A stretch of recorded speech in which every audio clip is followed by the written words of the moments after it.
Recently, I was watching the Memphis Grizzlies Phoenix Suns games, and I just saw something that I've seen countless times before, and I didn't really understand how to put it in terms that made sense. But now, after thinking about it multiple times over, multiple days over, I finally got an idea of what the situation is in Phoenix, and it is the above 500 purgatory, where they are better than bad, but they're not good enough to win a championship or even to contend.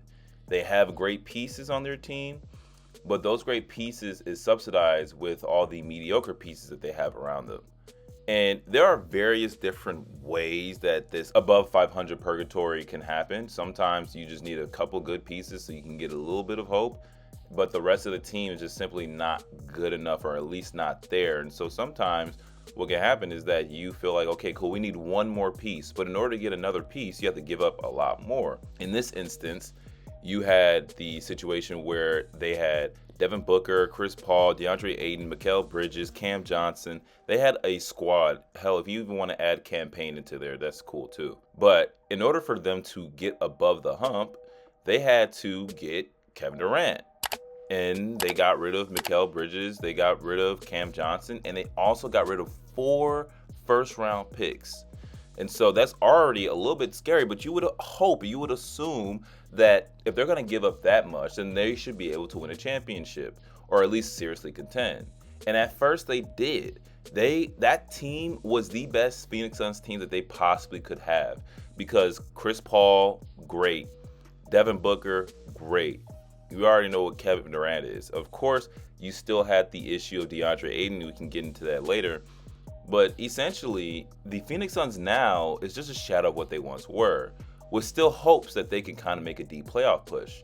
But right now, they're not in a good spot at all. And there are many different reasons for it. I've seen this concept before, and I've seen it in many different teams. The first team that I could automatically think of is the Atlanta Hawks and Trae Young. Trae Young being the savant that he is, being the point guard that he is over there, and keeping them single-handedly afloat, and actually doing a Herculean task by getting them to the Eastern Conference Finals multiple times, or even just getting deep playoff pushes against teams where, honestly, not many people thought the Atlanta Hawks were going to go far in the playoffs at all, if even get in the playoffs from a first-round perspective. But they got there because Trae Young is just simply that great of a player, and then you have a decent amount of assortment of pieces around him that makes the team good.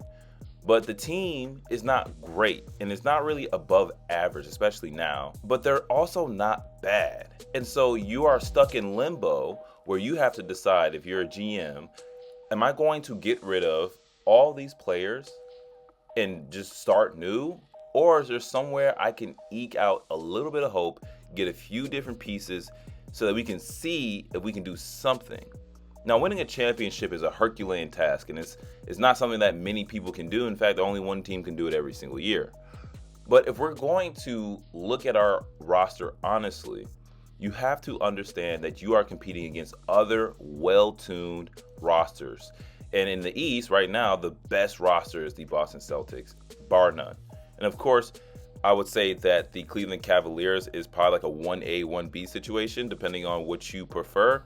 I prefer the size and the wings and just the amount of talent per position of the Boston Celtics. But if you like Darius Garland and Donovan Mitchell, and then their bigs and Evan Mobley and Jared Allen, you know, that those being the two really centerpieces of that team, in my opinion, that really makes it all work, I can understand you saying that. But you have to compare your roster to what is the best team.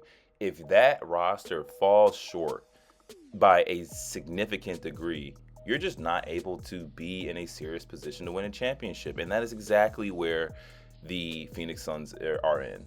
But it also hasn't always been like that.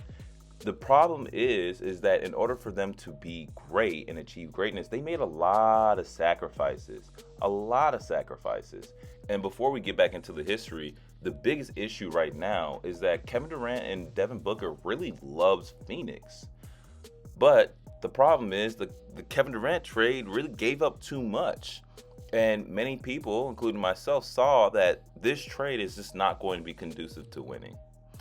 Because if you are going to win with a decent roster, everybody has to contribute. And that includes people that aren't the stars. Because when you place that much of a pressure and indication that the stars have to play well, then that's a lot of pressure. And then when they don't, and when they just miss, you don't have the talent to subsidize that. But the Kevin Durant trade was the one linchpin that really started it. Getting rid of Mikal Bridges and Cam Johnson was just simply not good for their team. Four first-round picks as well. And of course, if you're a real big Jay Crowder fan, they got rid of Jay Crowder too, but I honestly don't care about him. But it's a tough trade, but it could still work because you have CP3, the ultimate floor raiser, the guy that can really get the best out of anybody that's on the court, and he's a leader off the court as well. And so even if you are a bench player who barely sees any minutes, you have somebody who is genius in basketball that he can teach you a lot of different things. But this is when it really became the nail in the coffin. Because after the DeAndre Ayton stinker that he had in the playoffs, which many people saw that DeAndre Ayton just simply does not have the desire to really kind of do better and be better. He's one of those guys kind of similar to a Ben Simmons type where, you know, he'll just keep on skirting along and doing good enough until more is asked from him, and then he just simply disappears. So it's good now that he's in Portland because they're not going to be anywhere in the playoffs or very far in the playoffs. But when he was with Phoenix, everybody was loathing the fact that he was just super lazy, not one of those guys that took pride in defense, didn't really have much of an offensive bag. Well, he did, but when Chris Paul came to the team, that pretty much disappeared and he became a role man only, and you can blame that on coaches as well. But when they got rid of Chris Paul, instead of just simply getting rid of DeAndre Ayton and trying to get as many pieces as you possibly can, you got rid of Chris Paul, the guy that stuck everything together, the glue of that team, the guy that made two essentially shooting guards work together and not have any issues on that. Now, the best thing you could have done is probably get, another center or a power forward or somebody that can also stretch out the court. But the worst thing you can do is get rid of the guy that makes it all work. And then you see that right now, the Suns are kind of like a somewhat close iteration to that early CP3 team because they have Tyus Jones, which is basically like a CP3 light. And I don't mean that in a disrespectful way. He is literally a really good player. He could score more effectively than Chris Paul, in my opinion. But what Chris Paul was doing for that team, he was doing a lot better than what Tyus Jones is doing right now. And of course, the team construction was a lot different. But when you get rid of CP3, you have to at least make a splash trade to get somebody who is at least a point guard who can do CP3's job a lot better. But instead, we got the bank robber himself, Bradley Beal. Now, Bradley Beal is a phenomenal player. He's a hooper, of course. But the issue is that the fit doesn't work because he's essentially a shooting guard. And so now we have three shooting guards on the team. This is before Tyus Jones. We have three shooting guards on the team between Kevin Durant, Devin Booker, and Bradley Beal himself. And so how are you going to get the offense kind of rolling?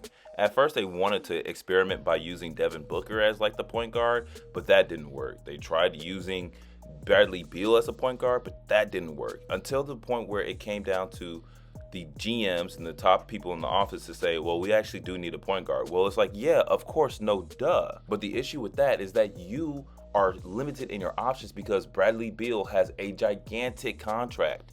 And so you're literally getting somebody who has a big contract, like 40-something mil, 50 mil, whatever it is a year for him to be on the team with a no trade clause. So what can you do? Tyus Jones is the best available pickup. But in my opinion, if you are going to get rid of Chris Paul, you should have got a Trae Young. Both Chris Paul and Trae Young can't play defense to save their lives. But in terms of a point guard role, you had to get Trae. There's no reason why they got Bradley Beal. There's no way that they could see that worked. Now, I know they probably looked at the Brooklyn Nets team and say, well, they made it work. Well, they made it work because James Harden became the point guard for the Brooklyn Nets team. He didn't just become the same James Harden in Houston. He had to shift his role a little bit. And so expecting this type of basketball to be played in Phoenix when you simply just have three shooting guards who never really played a point guard position to try to lead this team is just foolish. It really is foolish. And so now we're in a situation where you have Bradley Beal, who is holding the team hostage because they could probably get something for Bradley Beal, even if it's just a couple picks, maybe even a player or two. He doesn't want to leave. He says he loves Phoenix. And of course, I would love Phoenix too. You tell me I can get paid $40+ million by just sitting on a bench playing 15, 20 minutes a game, and I could just look cool. I'm hurt right now, so I can just look cool on the bench and I'm all good. Yeah, of course he's going to stay. Why would he even want to put more pressure on himself to actually succeed? He is the most notorious bank robber in the NBA. He steals money for a living. That's what he did in Washington. And then this is compounded on the fact that Devin Booker and Kevin Durant seemingly wants to stay there. So you have to wait for Bradley Beal to either have his contract basically expire or him finally saying and giving in, saying, I want to leave somewhere. Regardless, it's still not a good situation, because we are nearing the end of a lot of these players' careers, and specifically Bradley Beal. And so the value that he once had is not the same anymore. So you aren't going to get many players from him that are at least going to be fulfilling. And so you're in this little limbo, in this little purgatory, where you are not terrible, but you're not good enough. And you're trying to lie to yourself that if we do a couple things here and there, maybe we'll be good enough. When matter of fact, most teams who are able to rebuild faster do that because they get rid of their pieces a lot sooner. And watching the Memphis and Suns game, that's just what I just realized. Things are just too hard for the Suns. Even when Kevin Durant plays phenomenal, they can't win because it's a lot of pressure to put on Kevin Durant to be successful. Kevin Durant would have to average 40 for them to win. Devin Booker has to average 30 for them to win. And that's on a consistent 82-game season. They just simply don't have that. And they never will.